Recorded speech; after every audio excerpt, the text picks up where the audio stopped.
Le professeur a affirmé que mon analyse du roman était complètement à côté de la plaque. Pourtant, c'est moi qui l'ai écrit, ce livre. J'étais installée tout au fond de la salle lors du séminaire de littérature contemporaine du professeur Whitmore à la fac de Riverside, en essayant surtout de me faire oublier. La pièce empestait le café froid et les néons grésillaient au-dessus de nos têtes, tandis qu'une vingtaine d'étudiants feuilletaient des exemplaires de La saison des noyades, ce roman à moi qui avait décroché le National Book Award 3 ans plus tôt. Je m'étais inscrite à ce master sous mon vrai prénom suivi de mon deuxième prénom, Diana Ashford, pas sous mon pseudonyme d'auteur, D.A. Mitchell. Jusqu'ici, personne n'avait fait le rapprochement, et j'en avais besoin, après l'agitation de la promo et cette impression d'être continuellement épiée et disséquée. Je voulais juste redevenir une étudiante comme une autre et entendre ce que les gens pensaient vraiment quand ils ignoraient que j'étais derrière eux à écouter. Whitmore avait la réputation d'être une sommité incontestée du roman américain contemporain. J'étais sincèrement curieuse de découvrir comment il lirait mon œuvre. Cette curiosité allait tout me coûter. Whitmore, campé devant la classe, agitait son exemplaire truffé de notes comme s'il présentait une pièce à conviction.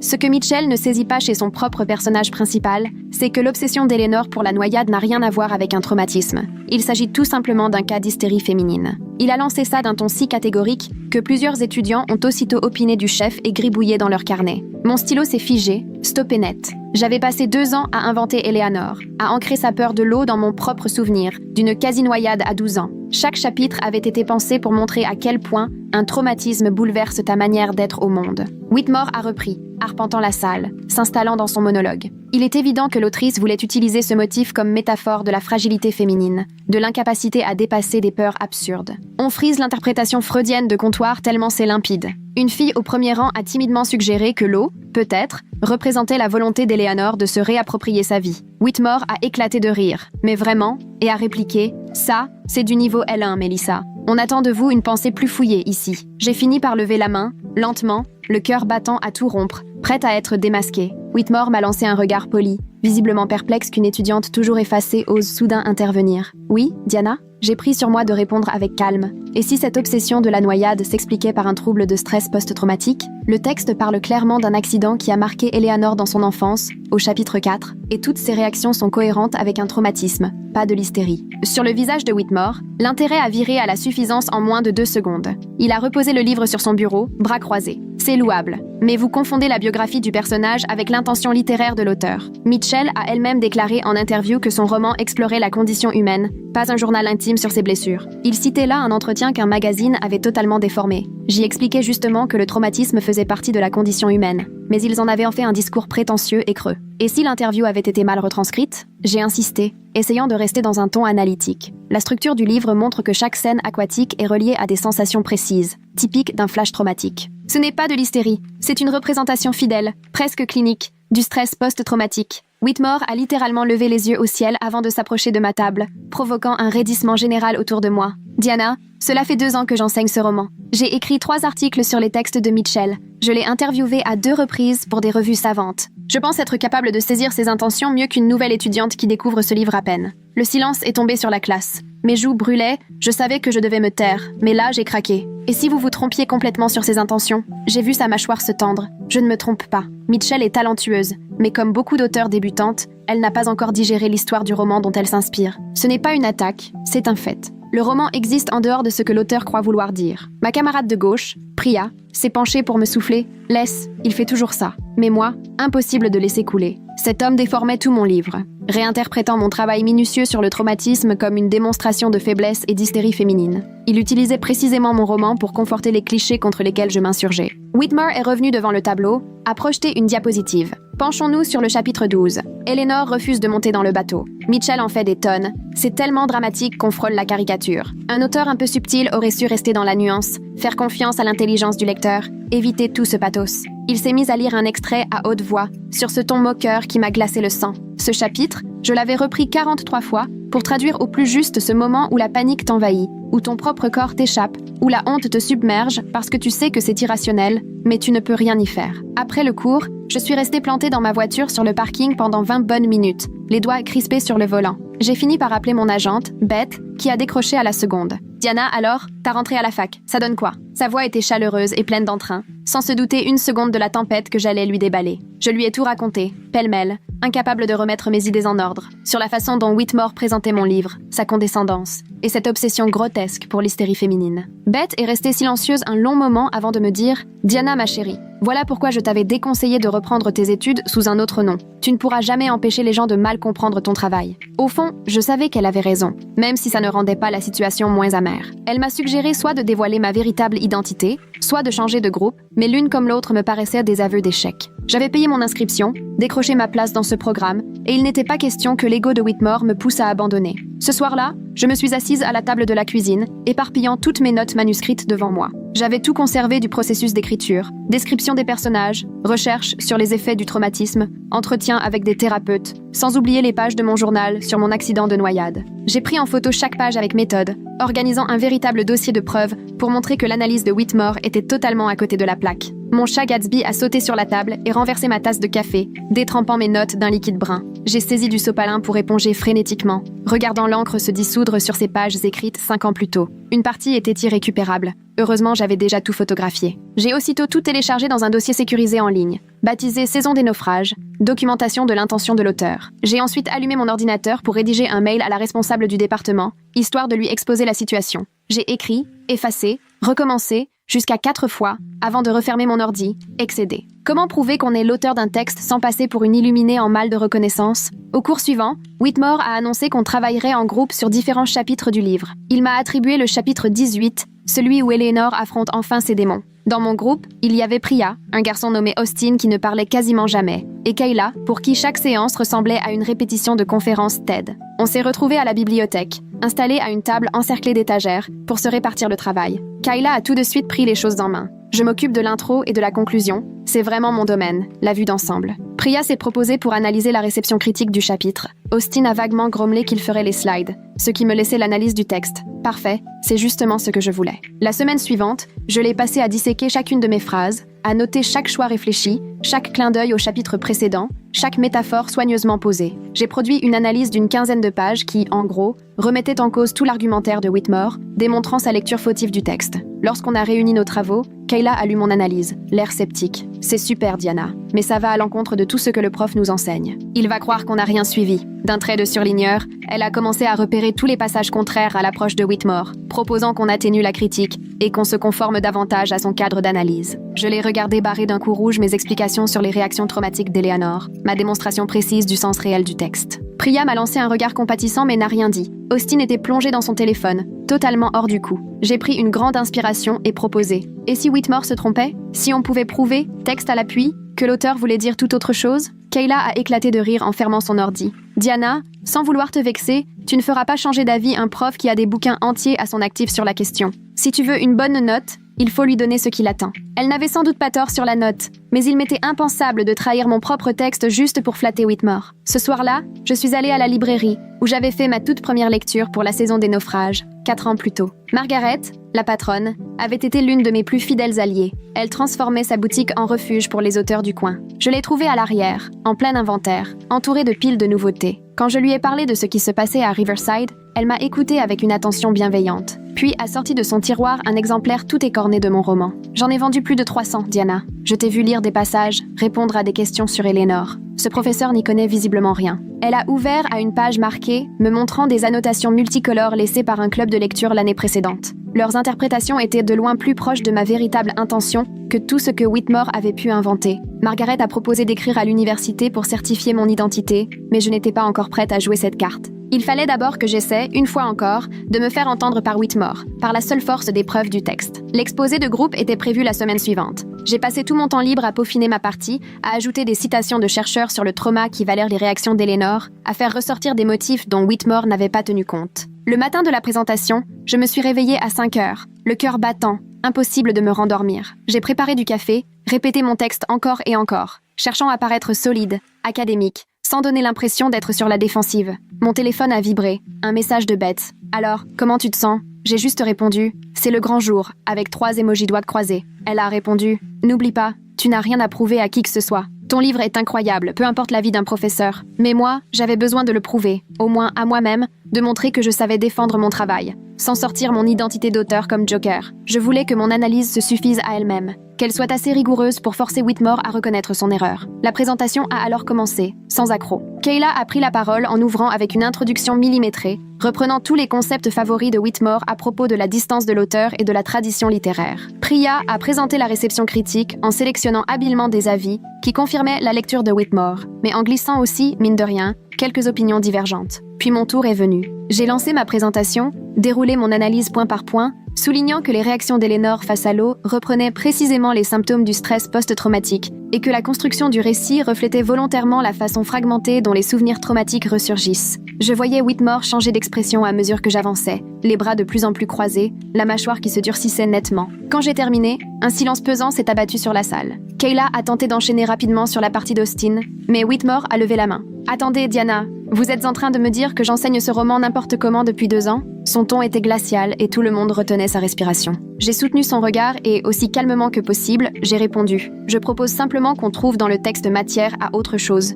une interprétation plus en phase avec la théorie du traumatisme que celle de l'hystérie. Whitmore s'est levé d'un bond et s'est approché, planté juste devant nous. Voilà bien tout le problème avec la critique contemporaine. Les étudiants ne font que piocher des citations pour défendre leur posture idéologique, au lieu de s'intéresser à ce que l'auteur a véritablement voulu exprimer. Il s'est tourné vers la classe, accentuant le côté théâtral. Le roman de Mitchell s'inscrit tout à fait dans la tradition gothique féminine, où les angoisses des femmes deviennent le reflet de peurs sociétales plus vastes. Se contenter d'y voir une histoire de traumatisme, c'est passer complètement à côté. Je sentais mes poings se serrer, impossible de rester impassible. Mais enfin, et si l'autrice avait explicitement dit que son roman était fondé sur son propre traumatisme? Ma voix a claqué, plus sèche que je ne l'aurais voulu. Whitmore a plissé les yeux. Vous savez bien, Diana, que les auteurs ne sont pas les meilleurs juges de leur œuvre. La mort de l'auteur, ça ne vous dit rien? Je m'étonne que ce concept vous ait échappé. Puis il s'est remis à discourir devant la classe, démontant méthodiquement mon analyse, tandis que mes camarades regardèrent leurs chaussures. À la sortie, Priya m'a rattrapé dans le couloir. T'as pas manqué de cran, mais tu sais qu'on va tous le payer, hein?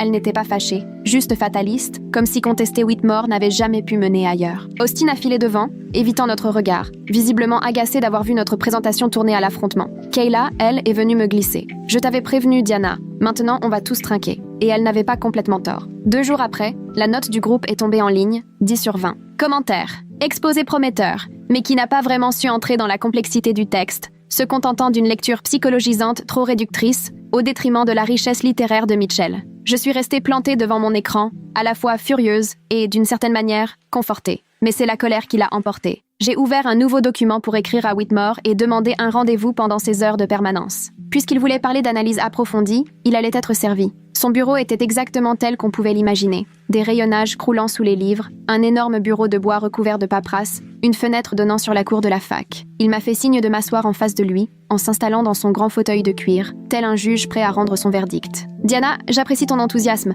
mais ta présentation révèle tout de même des erreurs fondamentales sur la méthode. Tu confonds analyse biographique et étude du texte. Ce n'est pas parce qu'un écrivain a connu un traumatisme que toute son œuvre en parle. Je l'ai laissé enchaîner, observant ses ratures, ses entourages, ses remarques grinçantes au stylo rouge sur le moindre détail de mes slides. Quand il a enfin cessé, j'ai sorti un dossier. Et si je pouvais vous montrer directement les notes manuscrites de l'autrice, ses recherches, les fiches de ses personnages, les endroits où elle explique noir sur blanc ce qu'elle voulait faire? Whitmore s'est renfoncé dans son fauteuil, arborant un sourire supérieur. Admettons que tu me montres ces documents. Ça ne changerait strictement rien à l'analyse littéraire. Ce qui compte, c'est le texte, pas les intentions de l'auteur. J'ai étalé sur son bureau, sans un mot, des fiches de perso pour Eleanor annotées sur le stress post-traumatique, des articles scientifiques sur la mémoire des victimes, des extraits de mon propre journal décrivant mon expérience de quasi-noyade, faisant directement écho au roman. Whitmore a jeté un œil distrait au papier, l'air vaguement amusé, comme face à une improvisation créative. C'est inventif, je te l'accorde, Diana, mais tu comprends bien que je ne vais pas prendre de simples impressions d'étudiante pour argent comptant. Tout ça pourrait être totalement fabriqué. Sa façon de balayer tout mon travail était d'une telle froideur, d'une telle certitude, que j'ai senti quelque chose se fendre en moi. J'ai sorti mon téléphone, ouvert ma boîte mail, remonté jusqu'au message de mon éditrice, de Beth, des premiers lecteurs. Je lui ai tendu l'écran, sur un échange remontant à 2 ans avant la publication, où l'on parlait justement d'Eleanor. Whitmore a plissé les yeux devant l'écran, puis m'a rendu le téléphone, imperturbable. Les mails, ça s'invente aussi. Je ne vois pas où tu veux en venir. Brandir des preuves imaginaires ne changera rien à ta note. Je me suis levée, les jambes qui flageolaient, mais la voix posée. « Je ne fabrique rien, professeur Whitmore. Je suis Dia Mitchell. J'ai écrit « Saison des naufrages » et depuis 2 ans, vous vous trompez sur toute la ligne. » Un instant, mes mots sont restés suspendus. Et pour la première fois depuis le début, Whitmore a perdu de sa superbe. Il a jeté un œil à mon dossier, puis vers moi, puis à mon téléphone. « Ah, c'est un sacré scoop !» Sa voix n'avait décidément plus du tout le même aplomb. Dia Mitchell, je suppose que c'est un nom de plume, mais son véritable nom, c'est... Sa phrase s'est évanouie. Il a sorti son portable pour vérifier. Je l'imaginais déjà en train de me googler. Je l'ai vu traverser un éventail d'expressions. D'abord l'incompréhension, puis la surprise, enfin la panique. Peu à peu, il pâlissait en faisant défiler les photos, cherchant à me reconnaître et comparant mon visage à celui de la 4e de couverture, où je posais coiffée et maquillée bien différemment. Mais vous figurez ici comme Diana Ashford. Vous n'en aviez jamais parlé ? Il balbutiait, sa posture de professeur soudainement déstabilisée. Pourquoi avoir caché qui vous étiez ? Ce n'est franchement pas courant. Je rassemblais mes affaires en silence, rangeant tranquillement chaque document dans mon porte-documents. Je me suis inscrite sous mon vrai nom parce que je voulais suivre ce cursus sans avoir sur le dos l'étiquette d'autrice publiée. Je voulais des retours sincères, des discussions genuines. Je ne m'attendais pas à ce que mon propre professeur passe des semaines à présenter mon livre comme un exemple de faiblesse féminine et d'hystérie, alors qu'en réalité, c'est un roman sur la reconstruction après un traumatisme. Whitmore se leva d'un bond, se passa la main dans les cheveux, cherchant un échappatoire dans son bureau. « Il faut que je vérifie tout ça. Tu comprends que je ne peux pas te croire sur parole. » Je sortis ma pièce d'identité et ma carte de la Fondation nationale du livre, les déposant devant lui. Diana Ashford Mitchell, nom que j'avais choisi de garder secret tout le semestre, noir sur blanc. Whitmore attrapa la carte d'une main tremblante, la fixant longuement et comparant la photo à mon visage à plusieurs reprises. Je lisais dans ses yeux le défilement de chacun de ses commentaires, toutes ses remarques paternalistes, chaque fois où il avait balayé mes analyses d'un revers de main. « Je ne savais pas !» souffla-t-il enfin, la voix toute petite. « Tu aurais dû me prévenir. » « Pourquoi ?» répondis-je, étonnamment calme, alors que j'étais en ébullition intérieure. « Pour que tu prennes mon analyse au sérieux uniquement parce que je suis l'autrice, et non pour la solidité de mon argumentation. Mon identité ne change rien au fond. Mon propos tenait déjà tout seul. » Whitmore s'effondra dans son fauteuil, essayant de raccrocher tant bien que mal à son rôle, cherchant un moyen de sauver la face. Quoi qu'il en soit, la mort de l'auteur reste un principe fondamental. Tes intentions, même si elles sont intéressantes, n'emportent pas le texte, ni l'interprétation qu'en donnent lecteurs et chercheurs. J'ai failli éclater de rire devant tant de mauvaise foi. Même acculé par l'évidence, il continuait à camper sur ses positions. Professeur Whitmore, ce n'est pas juste une question d'interprétation. Vous avez imposé une lecture à la classe qui trahit totalement l'essence de mon livre. Vous avez affirmé que le traumatisme d'Eleanor relevait de l'hystérie, que son parcours relevait de la faiblesse. Vous avez utilisé mon roman pour asseoir des clichés nuisibles sur les femmes et la santé mentale. Il tressaillit, mais ne céda pas pour autant. C'est votre interprétation de mon cours. La critique littéraire, par nature, admet la diversité des points de vue. Je me penchai vers lui, main à plat sur le bureau. On ne parle pas de subjectivité quand vous vous trompez factuellement sur le texte. Eleanor ne bascule pas dans l'hystérie au chapitre 12, elle fait une crise de panique déclenchée par des détails sensoriels spécifiques, semés volontairement dans les chapitres précédents. Ce n'est pas une question d'avis, c'est une question de compréhension. Whitmore vira au rouge, la colère remplaçant la surprise. « Je n'apprécie pas votre ton, mademoiselle Mitchell. Quelle que soit votre notoriété, ici, vous restez une étudiante. Et vous me devez le respect qui va avec. » Je me redressai, attrapant ma sacoche. « Je vous témoignerai exactement le même respect que vous m'avez témoigné lors de vos lectures et de vos notations. Je vais déposer une réclamation officielle auprès du directeur de département pour vos méthodes et votre manque d'impartialité. Ce fameux C que vous nous avez infligé à mon groupe, c'était une sanction pour avoir osé remettre en question votre lecture, et vous le savez aussi bien que moi. » Whitmore se leva brusquement, sa chaise raclant le sol et venant cogner l'étagère. « Vous m'accusez là de quelque chose de grave. Vous avez des preuves de ce que vous avancez ?» Je ressortis mon téléphone et ouvris l'application d'enregistrement. En effet, j'enregistre tous les cours depuis la 3e semaine. Le visage de Whitmore se figea, alors que je faisais défiler les extraits où on l'entendait expliquer que Mitchell ne comprenait rien à son héroïne et que l'ouvrage incarnait la faiblesse féminine. J'avais gardé chaque commentaire méprisant, chaque refus d'une analyse alternative, chaque supposition sexiste. Je coupai l'enregistrement, le silence tomba, ponctué seulement par le tic-tac d'une vieille pendule. Il est interdit d'enregistrer sans accord. Vous savez, il y a des règles sur la confidentialité. Sa voix tremblait, cherchant désespérément une faille. Je lui adressai un sourire, sans douceur. Justement, dans cet état, le consentement d'un seul interlocuteur suffit. J'étais légalement dans mon droit, et ces extraits figureront dans ma plainte officielle, avec tous les éléments sur vos notations comparés aux autres groupes. Whitmore se rassit, hagard, réalisant l'ampleur des conséquences. Une autrice reconnue dans sa classe avec des preuves d'enregistrement et de notation biaisées, sa réputation pourrait bien ne pas s'en remettre. « Qu'est-ce que vous attendez de moi ?» demanda-t-il finalement, sa posture de maître de conférence réduite à néant. Il avait l'air tout petit, assis là, simple homme rattrapé par ses propres certitudes. Je pris une seconde pour réfléchir. Je veux que vous corrigiez votre enseignement,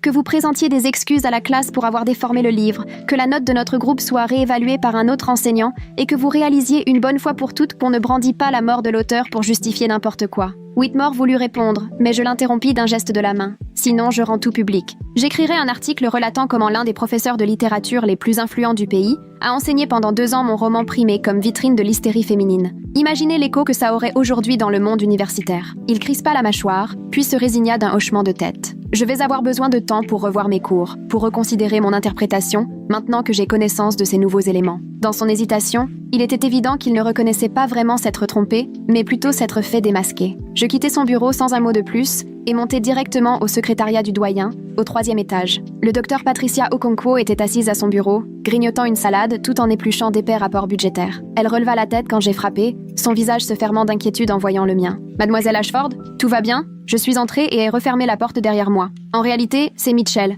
Diana Ashford Mitchell, et je voudrais déposer une plainte officielle contre le professeur Whitmore. J'ai passé l'heure qui a suivi à tout lui exposer, ma carte d'étudiante à l'appui, en faisant écouter les enregistrements où Whitmore déformait mon livre depuis 2 ans et en expliquait le contenu de travers à ses élèves. Le docteur Okonkwo a tout écouté avec beaucoup d'attention, prenant des notes sur un carnet, le visage de plus en plus fermé à mesure que je rentrais dans les détails. Quand j'ai eu fini, elle a déposé son stylo et m'a regardée, partagée entre une forme de compassion et une contrariété palpable. Pourquoi ne pas avoir révélé votre identité au moment de votre inscription? Toute cette histoire aurait pu être évitée. Je m'attendais à cette question, mais elle n'en était pas moins douloureuse à entendre. Avec tout le respect que je vous dois, Dr Okonkwo, je ne devrais pas avoir besoin de prouver mes états de service pour mériter un traitement juste dans un master. Mon analyse du texte se tenait, peu importe mon nom. Le problème n'est pas ce que j'aurais caché, mais bien que le professeur Whitmore ait balayé une analyse légitime uniquement parce qu'elle venait d'une étudiante qu'il méprisait. Dr Okonkwo opina du chef, concédant le point. Vous n'avez pas tort, bien sûr, mais vous devez bien comprendre que cela place le département dans une situation délicate. Le professeur Whitmore est titulaire,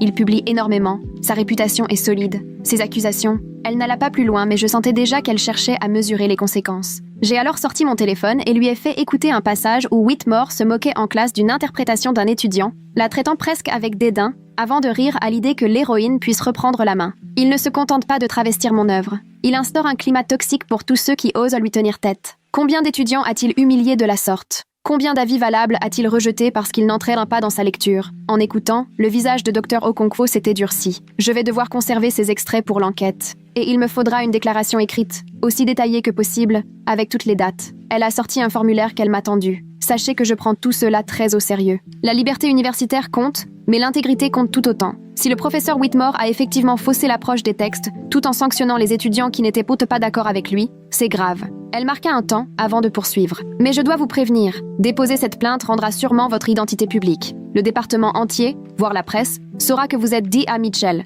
surtout si l'affaire prend de l'ampleur. Est-ce que vous êtes prête à ça? J'y ai longuement réfléchi, hésitant entre ma volonté de protéger ma vie privée et la responsabilité d'empêcher d'autres étudiants de subir la même chose. J'étais prête. Ce n'était plus une affaire personnelle. Il fallait empêcher que cela se reproduise. Ce soir-là, je me suis installée chez moi pour rédiger la plainte officielle, mon chat Gatsby roulait en boule sur mes genoux pendant que je tapais. Le dossier a vite dépassé les 12 pages, où je reprenais chaque incident, chaque enregistrement, toutes les preuves pointant la mauvaise foi de Whitmore dans l'enseignement de mon livre. Mon téléphone n'a cessé de vibrer avec les messages de Priya, qui avait visiblement déjà capté l'information via le réseau officieux du département. C'est vrai, tu es D.A. Mitchell? On ne parle que de ça. Je me suis contentée de répondre par l'affirmative, puis j'ai éteint mon téléphone pour finir au calme. Un peu avant minuit, j'ai téléchargé la plainte sur le portail officiel de l'université, ajouté tous les justificatifs, puis je me suis laissée tomber en arrière sur ma chaise, entre soulagement et angoisse. À ce stade, il n'y avait plus de retour possible. Je venais de mettre un coup d'allumette à la réputation si précautionneusement bâtie de Whitmore. Quoi qu'il arrive,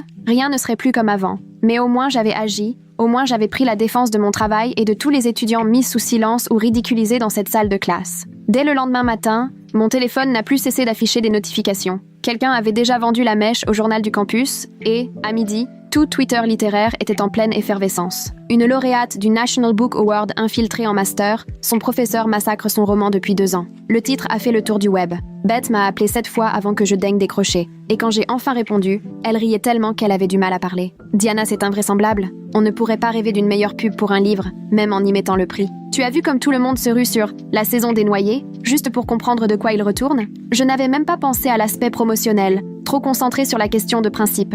Mais Beth n'avait pas tort. En une journée, les ventes de mon roman ont grimpé de 30%. Publisher Weekly réclamait une interview exclusive. NPR voulait m'inviter à l'antenne. Tout le monde voulait entendre parler de l'auteur qui s'était glissé incognito en master et avait piégé le professeur qui massacrait son œuvre. Ça cochait toutes les cases. Scandale universitaire, question de genre, le fameux duel David contre Goliath. Impossible de résister. Le professeur Whitmore, lui, m'a envoyé un mail à 3h du matin, rédigé dans la panique la plus totale. Madame Mitchell, je pense qu'il serait possible de résoudre cette situation à l'amiable, sans bruit ni presse. Peut-être pourrions-nous discuter de la révision de votre note et d'excuses en privé adressées à votre groupe. Il n'était vraiment pas nécessaire de transformer cette affaire en scandale public, qui aurait pu ruiner nos deux réputations. J'ai relu son message à 2 reprises, notant bien qu'il essayait de présenter cette histoire comme dommageable pour nous deux, alors qu'au fond, il n'y avait que lui à y perdre. Sans même lui répondre, j'ai transféré l'email à Dr. Okonkwo, histoire de garder une preuve supplémentaire de sa volonté d'éteindre l'incendie. Moins d'1 heure après, l'université diffusait un communiqué officiel.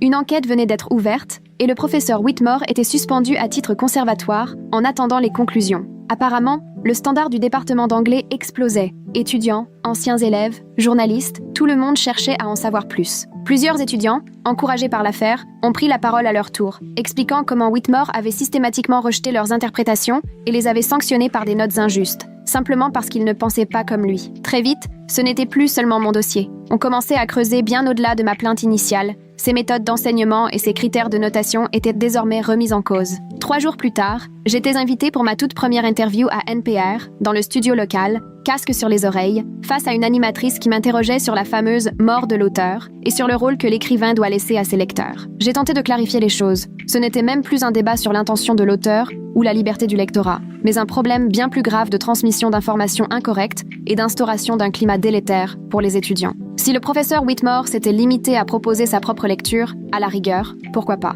Après tout, le désaccord est le sel de la critique littéraire. Mais là, il s'est permis de ridiculiser mon récit en parlant d'hystérie, de tourner en dérision les étudiants sensibles au TSPT et de nous sanctionner dès qu'on lui opposait le moindre argument textuel. Ce n'est pas de l'interprétation, c'est du parti pris idéologique maquillé en érudition. L'émission a été diffusée en prime time, et j'ai appris que les départements de lettres du pays étaient en pleine ébullition, chacun donnant son avis, les profs se déchirant entre défenseurs de la liberté d'interprétation et partisans d'un socle commun de connaissances à respecter. Un vrai séisme secouait le monde littéraire, et que je le veuille ou non, j'étais devenue l'épicentre de la polémique. Au bout d'une semaine, Dr. Okonkwo m'a convoqué de nouveau dans son bureau. Elle avait les traits tirés, un air fatigué et des gobelets vides entassés partout autour d'elle. Le comité d'enquête vient de livrer ses premières conclusions. Je voulais t'en parler de vive voix avant l'annonce officielle. Elle m'a tendu un dossier épais comme un dictionnaire, rempli de témoignages d'étudiants, d'évaluations sur la façon dont Whitmore notait, et d'analyses de ses articles au sujet de mon livre. On a effectivement trouvé des preuves claires de partialité dans son enseignement et dans ses corrections. Des étudiants racontent avoir clairement été pénalisés dès qu'ils ne partagèrent pas sa vision. Pire encore, ses propres écrits sur ton roman comportent de nombreuses erreurs factuelles, preuve qu'il cherchait surtout à imposer sa théorie, quitte à travestir le texte. Dr. Okonkwo s'est interrompu un instant, visiblement gêné. Officiellement, il écope d'un blâme. Il devra suivre une formation sur des pratiques pédagogiques plus ouvertes, et ses cours seront placés sous surveillance au semestre prochain. Mais il ne sera pas renvoyé. J'ai senti mon cœur se serrer. C'est tout? Après tout ce remue-ménage, il s'en tire avec une simple tape sur les doigts et une formation de plus. Dr. Okonkwo a soupiré, vaincu. La titularisation protège énormément Madame Mitchell. L'université a très peu de levier quand il s'agit de sanctionner sans aller jusqu'à la révocation, et même si les faits sont graves, ça ne suffit pas pour un licenciement. Elle a sorti un autre document. La note de votre groupe passe à un A. Le professeur Whitmore est obligé de présenter des excuses officielles à votre équipe, de corriger tout son matériel pédagogique concernant votre livre, et il lui est interdit cette année d'enseigner au niveau master. Tout ça me laissait un goût amer. Au fond, ce n'était pas assez. Mais c'était déjà bien plus que ce que j'aurais imaginé en entrant dans sa classe la première fois,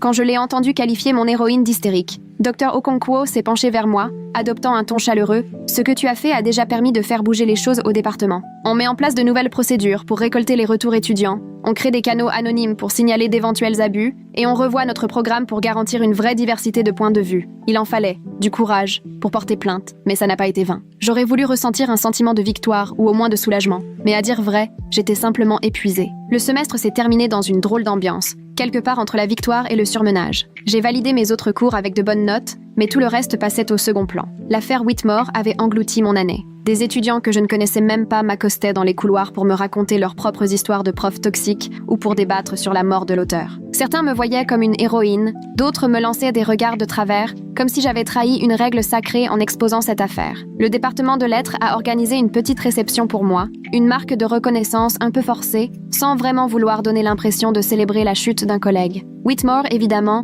brillait par son absence, toujours suspendu et, d'après les rumeurs, en train de consulter des avocats pour savoir quoi faire. Beth m'a appelé. Une revue littéraire voulait absolument publier un grand article sur l'affaire, me proposant 15 000 $ et la une du magazine. J'ai passé une semaine à écrire, relire, réécrire, essayant de ne pas me contenter du sensationnel, mais de mettre en lumière les vrais enjeux, la façon dont on enseigne la littérature, l'importance qu'on accorde à l'interprétation, la légitimité qu'on accorde aux voix dissidentes dans le milieu universitaire. Quand l'article est paru au printemps, un nouveau débat national a éclaté, mais cette fois, j'avais le sentiment de reprendre la main sur mon histoire. Je n'étais plus simplement la victime d'une injustice. Je défendais une vraie réflexion sur l'état de l'enseignement littéraire, la frontière entre interprétation et travestissement, le droit de chaque étudiant à remettre en question l'autorité sans craindre de représailles. Certaines universités ont commencé à me contacter pour parler de l'intention de l'auteur et des bonnes pratiques pédagogiques. Au cours de ce semestre, j'ai donné des conférences dans 6 établissements différents, me retrouvant chaque fois face à des amphithéâtres bondés d'étudiants et d'enseignants en lettres, tous profondément investis dans ce que tout le monde appelait désormais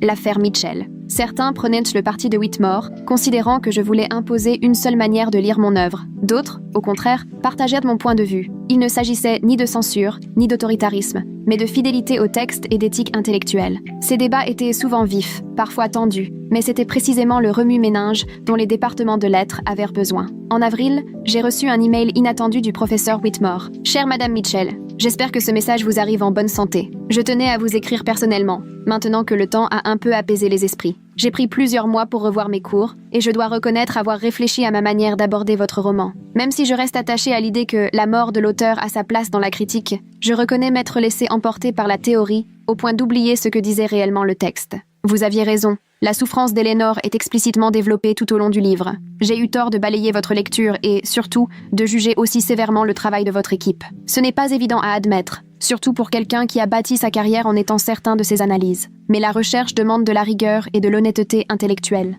même quand cela met mal à l'aise. Son message continuait longuement, flirtant avec des excuses sans les formuler ouvertement, mais bien plus sincères que je ne l'aurais imaginé. Il me proposait de le retrouver autour d'un café pour discuter du roman, d'égal à égal, sans rapport hiérarchique. Je suis restée un moment à fixer l'écran, indécise, la souris suspendue au-dessus du bouton « Répondre ». Finalement, nous nous sommes donné rendez-vous dans un café, à l'écart du campus, par un samedi matin baigné de soleil. Je l'ai trouvé changé, débarrassé de la posture du professeur, plus âgé, moins sûr de lui, troquant la veste formaliste contre un cardigan décontracté. Après avoir commandé nos boissons, nous nous sommes assis face à face, avec une gêne perceptible entre nous. « Merci d'avoir accepté de me voir », a-t-il entamé, tournant son sucre d'un air un peu nerveux. J'ai longuement repensé à tout ça, à mes façons d'enseigner, à mes certitudes, à l'ego aussi. Il m'a regardé, et j'ai perçu une vraie remise en question. Je me suis convaincue que je comprenais mieux votre roman que vous-même, que mes années de recherche me donnaient une perspicacité qui dépassait la vôtre. C'était arrogant et, pour être honnête, intellectuellement paresseux. J'ai bu mon café en silence, attendant la suite. Il a continué. J'ai relu The Drowning Season sans y mettre de filtre théorique, simplement pour accueillir ce que le texte racontait.